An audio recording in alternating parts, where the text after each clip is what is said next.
കൂട്ടുകൂടാൻ കളി കൂട്ടുകാരും. അച്ഛനുണ്ടെങ്കിലും അമ്മയുണ്ടെങ്കിലും ആരും അവനോട് കൂടുകില്ല. കുട്ടന് കൂട്ടിനായി ആരുമില്ല. ഒറ്റക്കിരുന്ന് മുഷിഞ്ഞൊരു നേരത്ത് മുറ്റത്തിറങ്ങി നടന്നിടുമ്പോൾ ഓരത്ത് നിൽക്കുന്ന മുത്തശ്ശി മാവിന്റെ തോളത്തൊരു കിളി കൂട് കണ്ടു. കൂടിരിക്കുമ്പോൾ ചുറ്റില്ലയിൽ പാറുന്ന പച്ചക്കിളികളും കുഞ്ഞുങ്ങളും. പുളിമര കൊമ്പത്ത് കാക്കയിരിക്കുന്നു. പാടത്ത് വെയ്യുന്ന കാലികളും. അരിമണി ചോദിച്ച അരികത്ത് വന്നൊരു വെള്ളരി പ്രാവ് കുറുകിടുന്നു. പാല് ചോദിച്ചതാ കാലിൽ ഒരുങ്ങുന്നു പൂച്ചക്കുറുന്നിയും കുട്ടികളും. കൂട്ടിൽ കിടന്ന് കുരച്ചു വാലാട്ടുന്ന കുട്ടൻ വളർത്തുന്ന നായ്ക്കുട്ടിയും.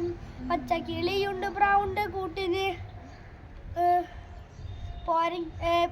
കാടത്ത് മെയ്യുന്ന കാലികളും. പോരെങ്കിൽ പൂച്ചയും കൂട്ടിലെ നായയും പിന്നെ മരക്കൊമ്പിൽ കാക്കച്ചിയും. കണ്ണു തുറന്നൊന്ന് ചുറ്റിലും നോക്കിയാൽ ആരും ഈ ലോകത്തിലേകറില്ല വൈവിയമായ.